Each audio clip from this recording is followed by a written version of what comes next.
First and foremost, I am not a mechanic.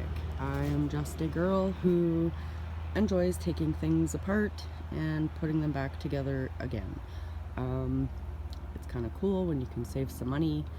You can kind of be proud to say, hey, I did this myself. So I am going to walk you through step by step how to change the wheel bearing hub assembly on a 2000 Dodge Dakota. It is a rear wheel drive truck, and I have already done the driver's side wheel bearing. I am going to tell you what you are going to need in order to complete this job from the get-go. I have noticed many videos don't start with that, which is kind of a pain in the butt to try and figure out what you need. So let's get started with what I've got here. So the first thing that you're going to need obviously is going to be a jack. I do have an axle stand just for safety's sake. I am just using the jack that came with my truck. You know, it's got all the stuff I need there to get my wheel off and get my truck off the ground. So, tools that you are going to need to complete this job. For your brake caliper, you're going to need a T45 Torx socket. There are 2 caliper bolts that you need to remove. I do have a pry tool here. It's very useful to get the clip out that is on your brake caliper. Once you get that out and you move your caliper aside, you're going to need, I'm using a bungee cord, you can use bungee cord, wire, whatever. You're going to need something to hold the caliper up and out of the way, so it's not putting any tension on your brake line. You'll see that when I get to it. For the hub assembly itself, it is secured by a spindle nut. This obviously is a new one. This is the old one. Same thing. This is going to be either a 35mm or a 1 3/8 socket. Super big. I borrowed a lot of stuff from work, so I didn't go out and buy any weird things I'm only going to use once. In order to get that loose, I needed to use this very, very liberally all over the place. Once I got that on there, I didn't let it sit for that long either. It was just maybe like 5 minutes. I took this with my socket and I used this for leverage on the end of this in order to loosen it. Once it was loose, it came off no problem. We're also going to need a torque wrench. I've got mine set for 185 pounds per foot. That is the recommended torque for your spindle nut. Brand new hub assembly here. For the passenger side of my truck. So let's get started. First thing I'm going to do is loosen my lug nuts with the truck on the ground. You don't want to try and do this once you've jacked it up. Obviously the tire is going to turn and you're not going to get anywhere. So you're going to want to loosen all 6 lug nuts with the vehicle on the ground. So I've got all 6 of my lug nuts loosened.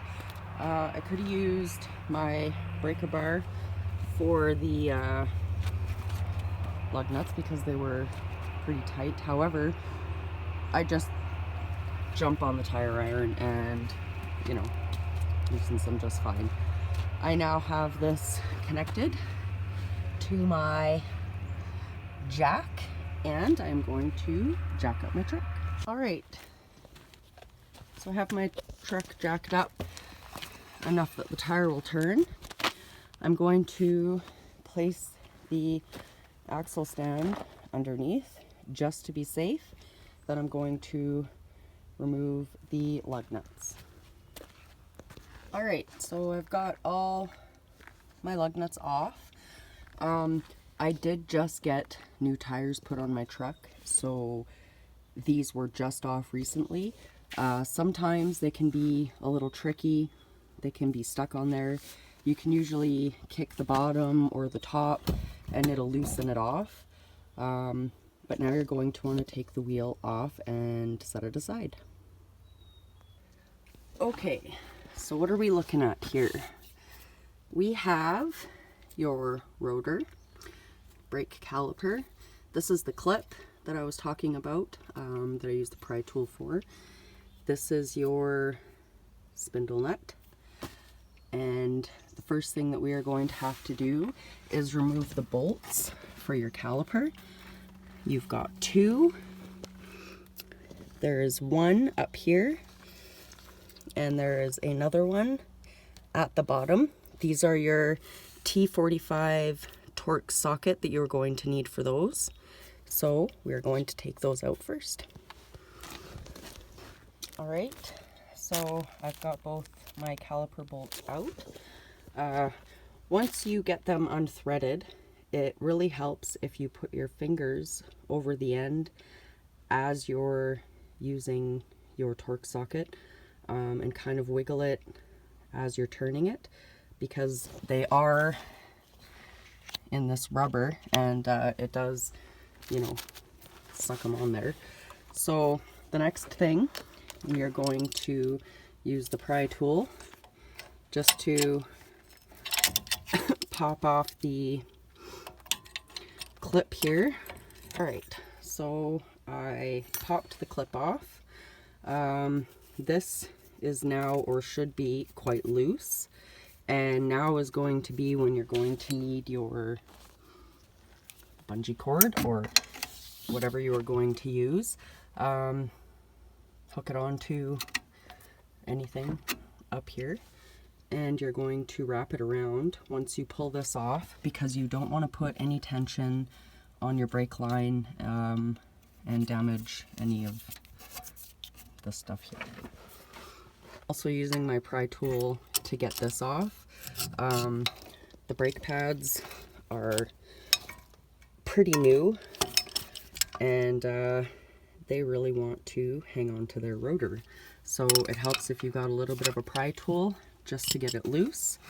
Once you've got it going, it's pretty easy to get off. I'm going to hang it on up there now. So I've got that secured up there, so I'm not putting any tension on my brake line. This one I have noticed is not rusted to my rotor, so I can remove the rotor quite easily. We are going to set that aside. So now you're going to want your liquid wrench. You're going to want to spray it in here and around the front where the threads are here.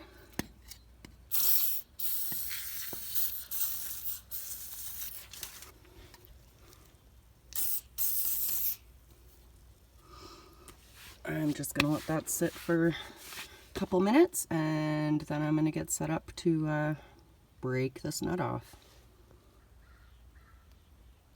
Alright, so I've got my 1 3/8 socket on there. I do have my pipe right here, and I'm going to use that as leverage. And you want to go counterclockwise in order to get the nut off. So I am going to get this loose. Alright, so I was able to loosen it off, and I don't need the breaker bar anymore. I can just spin it off. Alright, so I have the nut off. This is your hub assembly. It hopefully will slide off nicely. That one wasn't so nice. Now what I'm going to do is just clean this up, and then we're going to slide the new one on. Alright, I've got all the gunk and stuff cleaned off there. I am going to slide on the new bearing.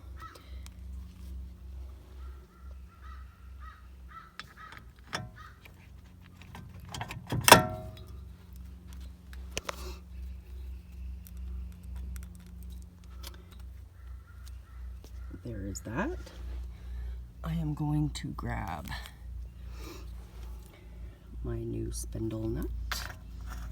You don't want to put any type of anti-seize or anything on this. I haven't seen it recommended anywhere, and I would say that that probably means it's a no-go. This is a lock nut, so it's meant to be tight and it's meant to not move until it needs to come off and be thrown away, apparently.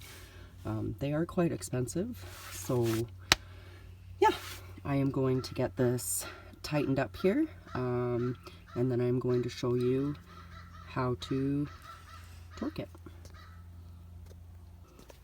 Alright, so I've tightened it snug with this.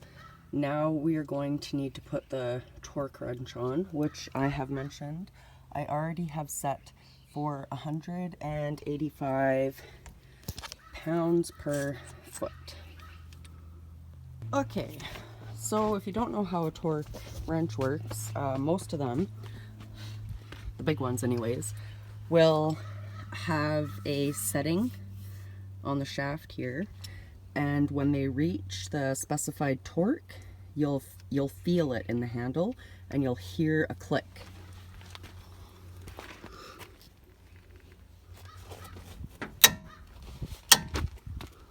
So that is it. I have it torqued to the specified pounds per feet. We are good to get this put back together. So in reverse, you're going to want to slide your rotor back on.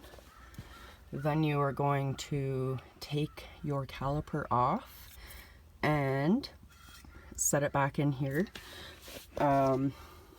I usually just put my knee against the bottom of this to keep it tight as I'm trying to get this in position so I can put back in my caliper bolts. Alright, so I've slid my brake caliper back on. I start at the bottom. I don't know why it's easier. It was easier on the other side as well. Tip it on the bottom, bring it up, and then just make sure it's snug in there. Then you can get your caliper bolts. And I have some anti-seize stuff that I also stole from work, which is why it's in a pill bottle. I am going to put it on the threads of both of these. So in the future, when I have to change my brake pads, it will be a lot easier to get these off. Not that they were difficult. Mine weren't stuck, so fortunate that way. But the anti-seize will really help in the future for when they need to be removed so that you don't strip those. Alright, so I've put both my caliper bolts back in and tightened them up, and now I'm going to put my clip back in. So your clip, it's going to go in this way. I find it easiest to start at the bottom, get this top piece here, and then I am going to grab my pry tool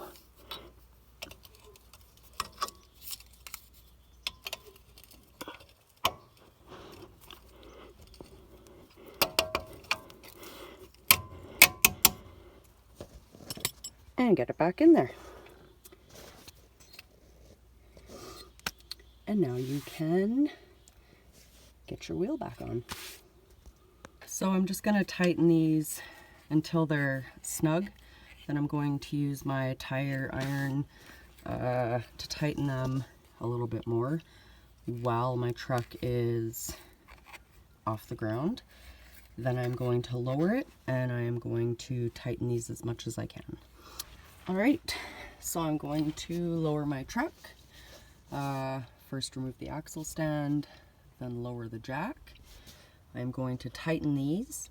Then I am going to take my truck for a drive and see if the hum is gone.